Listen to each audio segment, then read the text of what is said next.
साठी असेल किंवा जॉब निमित्त कोल्हापूर सोडून बाहेर राहत असतील त्यांना या खरोखर व्हिडिओची किंमत कळेल की. आणि गाडी माझं तरी मध्ये SP शाईन घ्यावी. तर तुम्हाला काय वाटतं ते जरा कमेंट बॉक्समध्ये सांगा. तर hello guys, welcome back to my channel. तर मला वाटते जवळजवळ नरवणच्या व्हिडिओनंतर हा पहिलाच व्हिडिओ असेल. म्हणजे काय झालंय, कोकणामध्ये एक्स्ट्रीम कंडिशन जोरात चालू आहे. म्हणजे सकाळी एवढी गरमी असते की टेम्परेचर 38-39 पर्यंत जाते. आणि इथली लोक म्हणतात की अजून तुम्ही उन्हाळा काय बघितलाच नाही कोकणचा. खरा उन्हाळा फेब्रुवारीपासून चालू होते, पण डिसेंबरमध्येच एवढा उन्हाळा बघून आमची तिघं पण रूममेट अशी, म्हणजे सकाळी ऊन एवढा असते की काय बोलायला नको. आणि संध्याकाळी म्हणजे आम्ही मेसला पण इथं 1 किलोमीटर जायसाठी स्वेटर वगैरे घालून जायला लागते. तर अशीच कंडिशन, टेम्परेचर खूप सकाळी जास्त असते आणि संध्याकाळी एकदम लो असते. त्यामुळं इथली कंडिशन्स आम्हाला एवढं ट्रॅप करता येऊ शकत नाहीत. त्यामुळं आम्ही तिघं पण आजारी पडलेलो. त्यामुळं मी काय व्हिडिओ वगैरे टाकू शकलो नाही. तर तू समजा ना. आता थोडी सर्दी कमी आली, आता बाकी सगळे आता बऱ्यापैकी तिघं पण ठीक झाले. तर ह्यानंतर एक गुड न्यूज आहे. खरं म्हणजे आम्हाला पोस्टमध्ये वर्षाला 20 सुट्ट्या असतात, पगार 20 सुट्ट्या असतात आणि बाकीच्या सुट्ट्या तुम्ही किती पण घेऊ शकताय. तर 20 सुट्टीमधले 10 सुट्ट्या जूनपर्यंत असतात आणि जून नंतर डिसेंबरपर्यंत 10 सुट्ट्या घ्यायच्या असतात. 4 सुट्ट्या झाल्यात आणि 6 सुट्ट्या राहिल्यात. आणि खरं म्हणजे पोस्टाची काय पॉलिसी आहे काय माहिती नाही. ते तुम्ही जर सुट्ट्या घेतल्या नाही तर त्याचे पैसे वगैरे काय तुम्हाला मिळत नाहीत. त्यामुळं माझ्या जवळजवळ आता 6 सुट्ट्या राहिल्यात. त्यामधल्या मी आता 5 सुट्ट्या काढणार, म्हणजे 1 सुट्टी माझी तशीच जाईल. मेरे पास बहुत पैसा है. 5 सुट्ट्या म्हणजे आता मला वाटतं ती मंगळवारपासून ते शनिवारपर्यंत सुट्ट्या आहे. म्हणजे जवळजवळ आठवडाभर मी आता कोल्हापूरमध्ये आहे. कोल्हापूरमध्ये जवळजवळ मला वाटते मी आता शेवट कोल्हापूरमध्ये राहिलो असेल कधी दिवाळीला पण नाही. दिवाळीला पण मी गेलो नाही. गणपती वेळेस गेलतो 4 दिवस. त्यानंतर मी कोल्हापूरला गेलोच नाही. गेलो तर 1-2 दिवस जाते. तर खरं म्हणजे कसं आहे, सारखं कोल्हापूरला जायला पण नको वाटते. मैं तेरा दोगला पण उतारता हूं. कारण तुम्हीच बघा, जर शनिवारी जायचं असेल तर सोमवारपासूनच तुम्हाला चावल लागते बाबा, एक्साइटमेंट लागते की आता कोल्हापूरला जायचं आहे, घरला जायचं आहे. त्यामुळं फोकस पूर्ण जातोय, अभ्यास होत नाही, बाकीच्या गोष्टीमध्ये पण मन लागत नाही. त्यामुळेच मी गेलं तर 4-5 दिवस जाऊला असंच जातोय. कारण इथनं जायलाच पहिला इथनं गुहागरमधनं चिपळूण जायला लागते. चिपळूणमधून 7 तास एसटीतनं बसून कोल्हापूरला बसायला लागते. आणि तिथून पण लगेच दुसऱ्या दिवशी परत यायचं म्हणलं होतं नको वाटते. इकडनं आलं की पण वेगळं वाटते, यायला तिथंच बरं होतं असं वगैरे. त्यामुळं जास्तीत जास्त मी गेलो तर 3-4 दिवसच जातोय. त्यामुळं आता जायची एक्साइटमेंट. कोल्हापूरमध्ये खूप सारं प्लॅनिंग आहे माझं. पहिला तर जाऊन ज्योतिबा असेल, महालक्ष्मी असेल यांचं दर्शन वगैरे घेणार, नंतर मिसळ वगैरे खाणार. आणि बाकीचे आता आमचे 2 मावशी आहेत त्यांच्याकडे जाणार, थोडं आजीकडे जाणार, त्यांच्या घरचं जेवण वगैरे जेवणार, मम्मीच्या हातचं जेवण वगैरे जेवणार.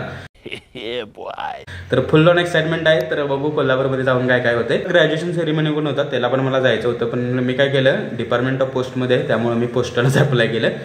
मीच जर जाऊन तिथे घेतलं असतं तर थोडा डिपार्टमेंटचा रेव्हेन्यू जनरेट झाला नसतात. त्यामुळे मी निर्णय घेतला की आपण बाय पोस्टच करू. त्यामुळे ते पोस्टानेच येईल रजिस्टर मला वाटते. आणि 10-12 दिवसात येईल. ज्यांनी पोस्टाने टाकलंय त्यांचं 10-12 दिवसात येणार येईल. म्हणजे मला मोबाईल पण एक घ्यायचा आहे आणि मोबाईल कोणता घ्यायचा आहे अजून माझं फिक्स ठरलेलं नाही. तुम्ही थोडं कमेंट बॉक्समध्ये सांगा, आयफोन घ्यायचा की अँड्रॉइड घ्यायचा, यामध्ये थोडं डिफरन्स चालू आहे. आणि गाडी पण घ्यायची आहे. आणि गाडी माझं तरी मध्ये SP शाईन घ्यावी. तर तुम्हाला काय वाटते ते जरा कमेंट बॉक्समध्ये सांगा. मी तर जास्तीत जास्त SP शाईनवरतीच हे आहे. पण घरातली मला म्हणालात पप्पा आणि भाऊ की SP शाईन नको, ती गाडी थोडी जास्त हेवी आहे आणि तुला एवढी ती कंट्रोल वगैरे होणार नाही. तर कंट्रोल वगैरे असं काही नाही. ती घरातली म्हणतात स्प्लेंडर घ्या आणि मी म्हणतो SP शाईन घ्या. तर तुम्हाला काय वाटतं जरा कमेंट बॉक्समध्ये सांगा, जेणेकरून मला घ्यायला म्हणजे प्रॉब्लेम येणार नाही. जर कुणाची SP शाईन अगोदरपासून असेल किंवा होंडाच्या गाड्या कोणत्या वापरत असाल तर नक्की तुमच्या होंडाच्या गाडीचा थोडा एक्सपिरियन्स कमेंट बॉक्समध्ये सांगा, जेणेकरून मी पण ठरवेल की कोणती गाडी घ्यायची. बाकीच्या ज्या गोष्टी आहेत त्या आपण कोल्हापूरमध्ये येऊन डिस्कस करू. हे आमचं किचन आहे. मात्र किचनमध्ये काय काय ठेवलंय बघा, पोरांची रूम आहे त्यामुळे असं असतेच. हे काय म्हणजे साबण वगैरे बाकी सगळं. हे कांदे मी आणलेलं कांदे पोहे करायला, पण कांदे पोहे काय अजून केलेच नाहीत त्यामुळे कांदे तसंच आहेत. मी कोल्हापूरला गेलो तर जरा शिकेल कसं काय करतात, पण कांदे तसंच आहेत. बाकी हे सगळे काय काय आहे ते मला मम्मीनं खरं म्हणजे डबा आणायला सांगितलं, जे मागल्या वेळी आपण ह्यातून घेऊन आलो होतं ते. अनेक डबा ह्यातच आहे का बघतो लागलं. हां, अनेक डबा ह्यातच आहे. बाकी आता आणि काय न्यायचं आहे, हे पातेल वगैरे ते असू दे. आणि हे पण तसंच आहे. बाकी हे किचन आहे. तर कसं असते, पोरांचं असते त्यामुळं पोरं रूमवर असले तर असंच असते.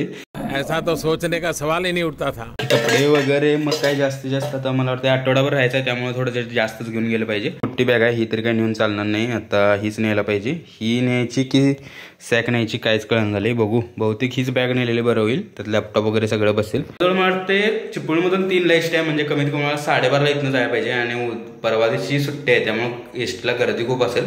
त्यामुळे मी आणि मित्र ट्राय करतो की आता ऑनलाईन बुकिंग होते काही महाराष्ट्र STचं एसटी महामंडळाचं. जर झालं तर बरंच होईल, कारण परवा दिवशी सुट्टी आहे त्यामुळे गर्दी जोरात असणार. आणि दुपारचं वातावरण आहे त्यामुळं मला तर थांबायला नको वाटते उन्हातनं उभा राहायला, त्यामुळं अगोदरच बुकिंग करून ठेवतो. बघू आता बुकिंगला किती चार्जेस आणि काय आहेत. तर चला, तर खरं तर मी आता बुकिंग करणार होतो, पण कसं आहे ते एस टी महामंडळाची रिफंड पॉलिसी काय नाही, त्यामुळं न केलेच बरं. आपण वेळेत लवकर जाऊ आणि सीट वगैरे पकडू. तर बाकी तर तुम्ही कोल्हापूर ऑलरेडी राहत असाल तर तुम्हाला हा व्हिडिओ काय एवढा वाटणार नाही, पण जी खरोखर पोरं MPSसाठी असेल किंवा जॉब निमित्त कोल्हापूर सोडून बाहेर राहत असतील त्यांना या खरोखर व्हिडिओची किंमत कळेल की तुम्हाला खरोखर कसं वाटते 3-4 महिन्यानंतर तुम्ही जेव्हा गावाला जाताय, कोल्हापूरला जाताय किंवा आपल्या घरी जाताय. तर बाकी हा व्हिडिओ कसा वाटला नक्की कमेंट सांगा. व्हिडिओ चला का तो लाईक करतो, चॅनलपर्यंत सबस्क्राईब करतो. मिळते नेक्स्ट व्हिडिओ में, तब तक के लिए बाय.